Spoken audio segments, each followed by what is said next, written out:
Guys, what's up? Welcome to another video. We're gonna go ahead and continue on the LS swap.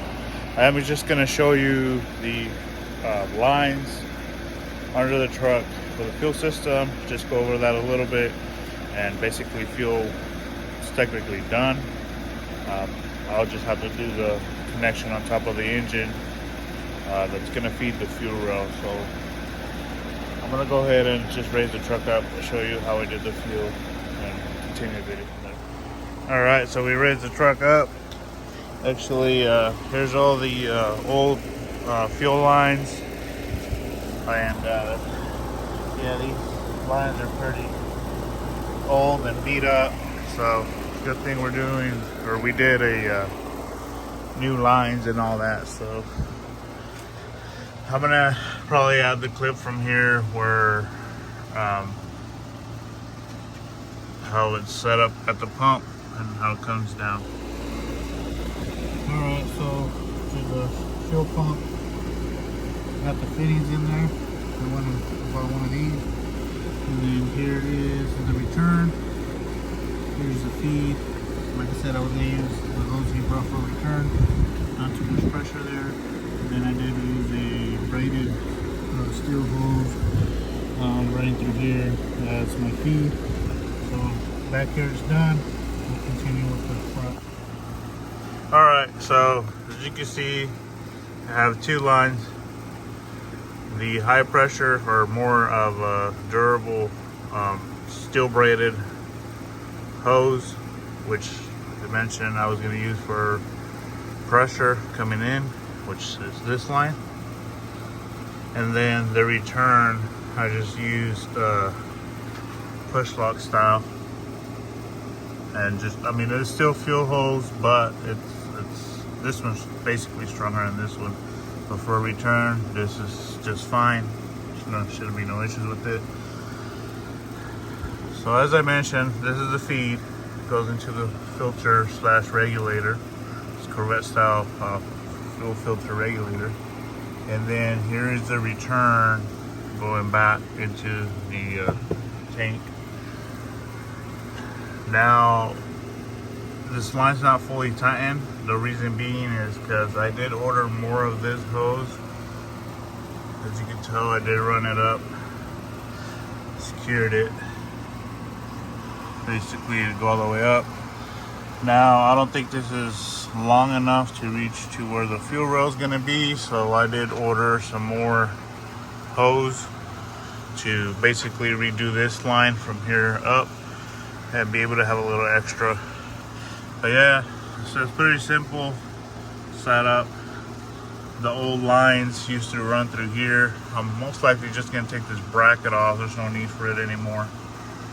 And yeah, that's basically the fuel system. That's how it's going to be ran. And I already tested it. That's why there's like a little drip here, but reason being is because this fitting is not tight.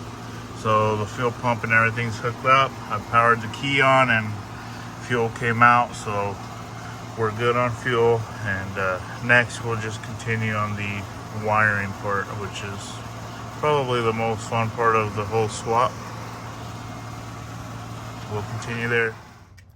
Alright, so we're gonna go ahead and start with the wiring. As you can tell, it's just wires everywhere, but I'll explain that here in a bit. So to get to the wires here with this connector that's to the firewall, you basically have to go inside the truck, and it's behind the glove box. So I technically have to take this out, take this little cubby out with undoing all these bolts, and then just take this out, which should expose where the computer is at and any other wires that are to that harness that's down there feeding into the dash, computer, blah blah blah. So I'm gonna go ahead and just take this off first and then continue from there. Alright, so now I got all the little screws out from here, here, and down here. So basically this should just pop right out.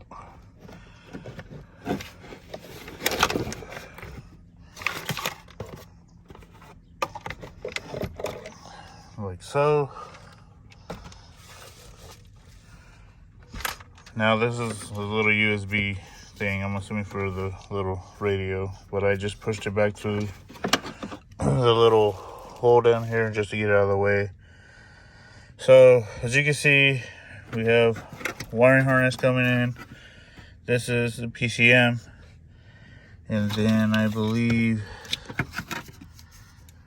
this is where the speedometer feeds off from, and I believe RPM and all that. So what I'm gonna do is I'm gonna go ahead and unplug everything that's integrated into the harness that's out there coming in through the firewall that I showed you. And my goal is to basically feed snake all the wires out, so I could pull that block off the firewall completely out. That way I could expose all the wires and I could start working on the wiring from there.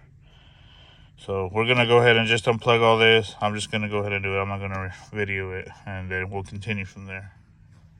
Okay, so I found more connectors here. These two, we're going to these two right here, and then this one to that one. So I basically undid them all. This is part of the dashboard harness inside the truck cab. And then these are the PCM ones. So if you can tell, this is just one bundle going down.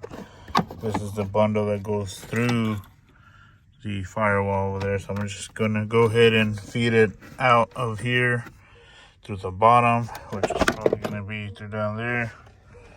And that way I could go ahead and pull the wires out on that side.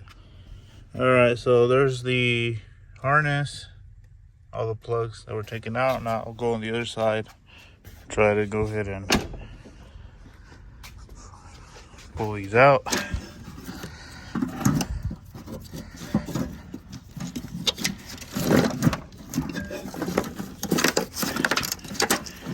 Just like so. So now I'm gonna go ahead and start by explaining the wires that I'm keeping, which I did go ahead and label them already. That way, you know, you're not watching me just sit here and label wires, but I'll tell you what wires they are and we'll go from there. So I'm gonna go ahead and start probably on this side. As you can tell, there's like a ton of wires just everywhere. Basically, I took off all the loom off the harness, and that way so I could go ahead and expose all the wires and then label them, which, like I said, I already labeled them, but I'm going to show you what I labeled and kind of where the wires go to. So to start off by, on this side, this wire right here is the purple wire, which is purple over here, but kind of darker gray over here, probably with heat. But anyways, this is one of the wires you're keeping. We're keeping this wire. This is the starter wire. I label it starter wire. So we're keeping that. This green wire, I fished out of that whole harness over there. This is the temp sensor, so your gauge cluster will work. So basically, this is the third wire that's going to be added to the LS harness with a 3-pin temp sensor. So this is be the third pin. Basically, you use 2 wires that come in the LS harness already. This is going to be the third wire to connect that pin. The reason being that you still need to keep the LS wires for the temp sensor is the PCM needs to see temperature to help out with the operation of the engine. This one is so your tack gauge will work, or not your tack, I'm sorry, your temp sensor gauge will work. So that's that wire. Coming on this side, kind of hanging off to the side over here. This was, or is, the speed sensor. It looks like somebody rigged something here, but we're keeping these wires, which I labeled speed sensor. Technically, you'll have to tie in these wires into the LS harness speed sensor. Now, I think that wire is in the bundle of wires that the LS harness comes with. So that's that. This big red thick wire. This wire, it's missing the little eyelet. It broke off. This wire is the alternator wire. That's another wire you want to keep. Now this wire comes off this power block right here. You're still keeping this wire because this is the same wire you're going to use for the LS alternator. Your grounds, I had mentioned too, you're going to keep any grounds that excuse me, the OBS has. Reason being because these grounds are most likely tied into other accessories that the truck needs, and potentially gauges and stuff like that. So you're going to save your grounds. You're just going to cut off any excess wires that lead to other things that you're going to go ahead and cancel out. So like, I think this wire right here I am going to cut out. But anyway, save your grounds from your OBS harness. Your oil pressure sensor, I believe it takes only basically one wire to operate, which I can't remember if it's the tan or the gray one, but we're keeping the stock or the factory oil pressure sensor in place. So that's labeled. I'll continue over here. This is the AC compressor plug for your AC. We are keeping AC because we are adding the stock air compressor back on with the adaptive bracket. I explained these two wires already. Your tack wire, RPM wire signal, is basically this wire down here.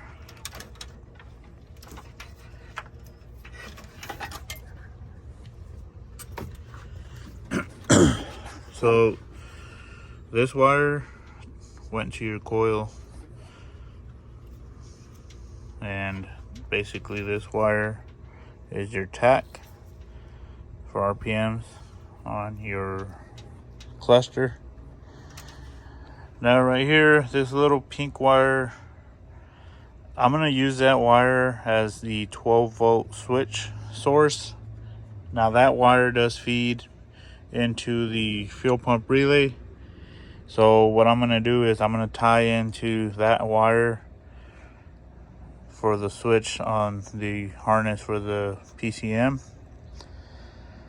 So basically anything else that you see here has to be eliminated. Well, except for this one, not that one. But any other plugs that do not have a label, we're gonna cut out and basically get it out of the way. So I'm gonna go ahead and do that, and then I'll just continue the video once I've had all those wires cut out and wires that are not gonna be used. All right guys, so I went through all the wires already. As you can see in this area, there's less wires. So everything that I'm keeping is kind of extended out. And then I do have, basically, these are all the connectors, plugs, whatever you want to call them, that I cut off that are no longer going to be used. All these were used with the 350 setup. And here basically are all the wires to those connectors that I zip tied off to the side.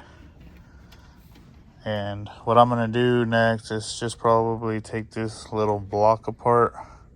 Now I hear these are pretty kind of hard to take apart because I don't know if they have like a silicone kind of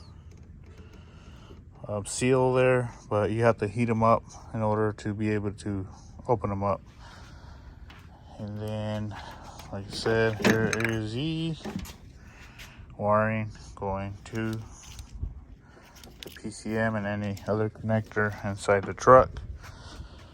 So my goal here is to obviously try to remove all these wires out that are no longer going to be used and just leave the wires that I have to tie into the ELS harness to make everything function how it's supposed to, like factory, with no issues. So I know the wiring part's not like the fun part, but it's not too bad. Like I said, I could go over the wires again real quick. So on this side now that I cut the wire off leading from that side, this is my RPM signal wire. This is my alternator wire. This is my speed sensor wire. These are the ones that I'm not going to use. These are my ground wires. My AC wire, compressor, my oil pressure sensor wire. Remember the same pink reddish wire coming out from the driver's side into the relay for the fuel pump is my 12-volt source that I'm going to be tying into. And then I have my temp sensor wire for the 3-wire pin.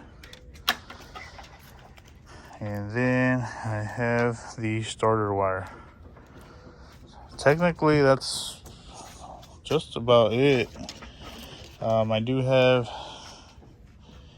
these wires on this side, but I believe these are tying into something else. I haven't even messed with these yet, but I'll just leave these here for now. So what I'm gonna do next is I'll probably go ahead and just end off the video here. I'm gonna not cut those wires off just yet completely, because I don't want it to be something that, oh, you know, one of the wires I needed. But technically the way this is, that's all the wires you will need. What's left on here, what I explained. And what I'm just gonna do next is I'm probably just gonna go ahead and power wash the engine bay, clean it up. I'm probably gonna do the little power strip there, the relay, and get it out of the way. That way I could go ahead and wash it, paint it up, and get it ready to drop the engine in. But I'll go ahead and just leave that off for another video. If you guys have any questions regarding the wiring of any connectors, anything like that, drop a comment and let me know if I can help you guys out or not. So thanks for watching, and on to the next one.